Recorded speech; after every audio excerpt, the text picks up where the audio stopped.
আপনারা দেখছেন SR24x7 news. Invitation আছে, তার মানে কত পুজো আমাদের কেন্দ্রে হচ্ছে এবং আমার কেন্দ্রের বাইরেও লাগোয়া প্রচুর জায়গা। আমি এক বছর মহারাষ্ট্রে থাকার সুযোগ হয়েছিল, একদিনের জন্য ছিলাম। সে সময় গণেশ পুজো ছিল, কিন্তু আমি বলছি মহারাষ্ট্র তো তাদের নিজস্ব উৎসব হচ্ছে গণেশ চতুর্থী, আমাদের যেমন দুর্গা পুজো। তা আমি মনে করি এখন গণেশ পুজো যেভাবে হচ্ছে পাড়ায় পাড়ায়, আমাকে এখন অনেকজনের বাড়িতেও যেতে হয়। কালকে দেবও আমাকে বলেছে ওর বাড়িতে কাল পুজো আছে, আসতে বলেছে। তা প্রচুর মানুষরা পুজো করছে, ভালো পুজো করা ভালো। আর যারা বাংলায় বলে পুজো হয় না তাদের দেখাতে হবে, কিন্তু যারা এখন মাইকে বক্তৃতা করে তারা এখন বলে বেঙ্গল में पूजा होता नहीं है। তা होता है কি না होता है সে তো মানুষই বলবে। এখানে একটা পুজোকে কেন্দ্র করে মহিলারা পুরুষরা সবাই মিলে একটা আনন্দ উৎসব ওরা করছে এবং পুজোটাকে খুব ভক্তি সহকারে ওরা করেছে। আমি নবদিগন্তের সমস্ত মহিলা বৃন্দ যারা আছেন, যারা পুরুষরাও আছেন, সবাইকে আমার শুভেচ্ছা জানিয়ে গেলাম। খুব ভালো করে গণেশ পুজো মানে লক্ষ্মী বৃদ্ধি হোক আমি চাই। আর সামনে দুর্গা পুজো আছে, বাংলার শ্রেষ্ঠ উৎসব। সবাইকে আগাম শুভেচ্ছা জানাচ্ছি, গণেশ চতুর্থীর শুভেচ্ছা। পারি আমাদের দেশের যত মুখ্যমন্ত্রী আছে, বাংলার মুখ্যমন্ত্রী মমতা ব্যানার্জি দি বেস্ট। তার কারণ যখন কার ওপর আঁচড় পড়ে, যখন কোনো মানুষের ওপর আক্রমণ হয়, বাংলার মুখ্যমন্ত্রী প্রথম প্রতিবাদ তিনি করেন। তা আমি মনে করি আজকে যেভাবে বাইরে যারা আমাদের স্কিল লেবাররা, আমাদের এখানকার লেবারদের খুব স্কিল লেবার, বিভিন্ন রাজ্যে তাদের দরকার লাগে, তারা যখন নিয়ে যায় কাজের জন্য, আবার যখন বাংলা ভাষায় কথা বলে বাংলাদেশি বলে তাদেরকে তাড়িয়ে দেওয়া হচ্ছে, এটা ঠিক না। আমরা মনে করি এর বিরুদ্ধে লড়াই হবে। আমরা মনে করি দিদি একটা সমশ্রী বলে প্রকল্প ঘোষণা করেছেন। যদি কেউ অন্য রাজ্য থেকে চলে আসে তাকে 5,000 টাকা তার পরিবারকে প্রতি মাসে দেওয়ার ব্যবস্থা যেমন বলেছেন, তেমনি এখানে হকার ভাই বোনেদের জন্য দিদির একটা পলিসি আছে সরকার। আমরা হকার যারা হকিং করে তাদেরকে আমরা কখনো মনে করি এরা আমাদের ভাই বোন, এদেরও পাশে। আমি দেখুন রোজ আসতে পারি না, কিন্তু একটা পুজোয় ওরা ডেকেছে, এসছি এবং খুব সুন্দর করে তারা পুজো করেছে।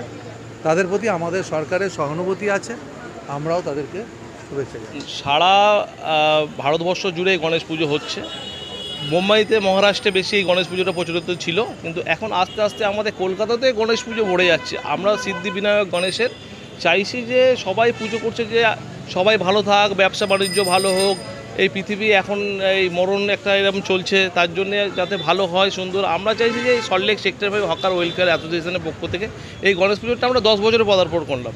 তো 10 বছরে আমরা কী করছি যে আমরা যাতে সেক্টর 5-এর দোকানদাররা ভালো ব্যবসা করে, যাতে এদের শরীর স্বাস্থ্য সুস্থ থাকে, তা আরও ব্যবসা বাড়ে, তার জন্যে আমরা সব হকারকে নিয়ে, এই হকার মানে সারাদিন তো দোকানদারি করে, কিন্তু আমরা চাইছি যে এই কটা দিন সুন্দরভাবে একসাথে সবাই মিলে পুজো করে আনন্দ করে এই কটা দিন আমরা একসাথে কাটাই। আমাদের পুজো পারপাস, আমাদের প্রথম দিন মানে গতকাল চলে গেল যে আমরা ব্লাড ডোনেশন ক্যাম্প করেছিলাম, স্বাস্থ্য পরীক্ষা, চক্ষু পরীক্ষা করেছিলাম।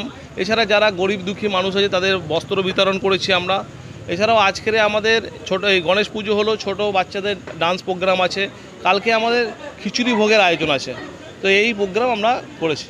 আপনাদের এই হকার্স ওয়েলফেয়ার অ্যাসোসিয়েশন থেকে এই গণেশ পুজো ছাড়া আর কি কাজ করা হয়? হ্যাঁ, আমরা গণেশ পুজো ছাড়া, দেখুন হকার মানে সবাই জানতো যে ফুটপাতে দোকানদারি করে, আদেও কিছু জানে না, শুধু দোকানদারি করে।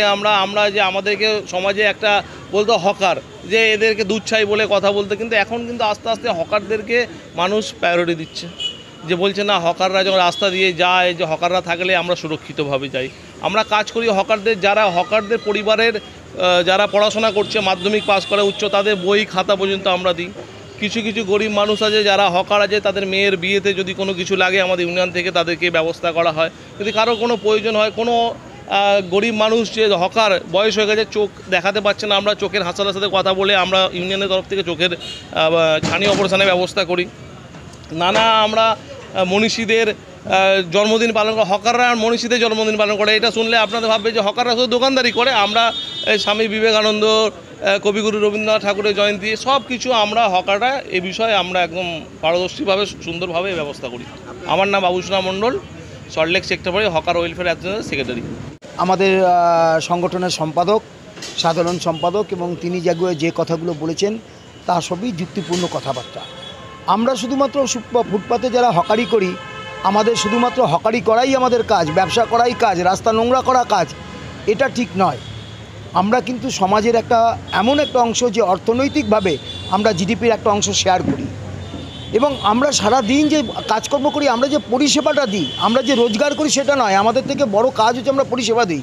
এই ধরুন আমরা আইটি সেক্টরে আজকে ব্যবসা করছি, আমরা যে আইটি সেক্টরে ব্যবসা করছি, এই আইটি সেক্টরে আমরা যদি না থাকতাম, আজকে আইটি সেক্টরে কাজের জন্য এখানকার অফিস এবং অন্যান্য কাজের জন্য যে সমস্ত কর্মচারীরা এখানে আসেন তারা খাবার পেতেন না। নবদিগন্তের কোনো রকম ইনফ্রাস্ট্রাকচার নেই তাদেরকে খাবার দেবার। আমরা তাদেরকে সস্তায় স্বাস্থ্যসুলভ খাবার দিই। এটা আপনারা জানেন যে ইন্দিরা চক্রবর্তীর নেতৃত্বে 1992 সাল থেকে 96 সাল পর্যন্ত কলকাতা একটা সার্ভে হয়েছিল, তাতে বলছে কম পয়সায় হাইজিনিক খাবার একমাত্র হকাররা দিতে পারে। আমার নাম ভবতোষ সরকার, আমি এই সংগঠনের সভাপতি।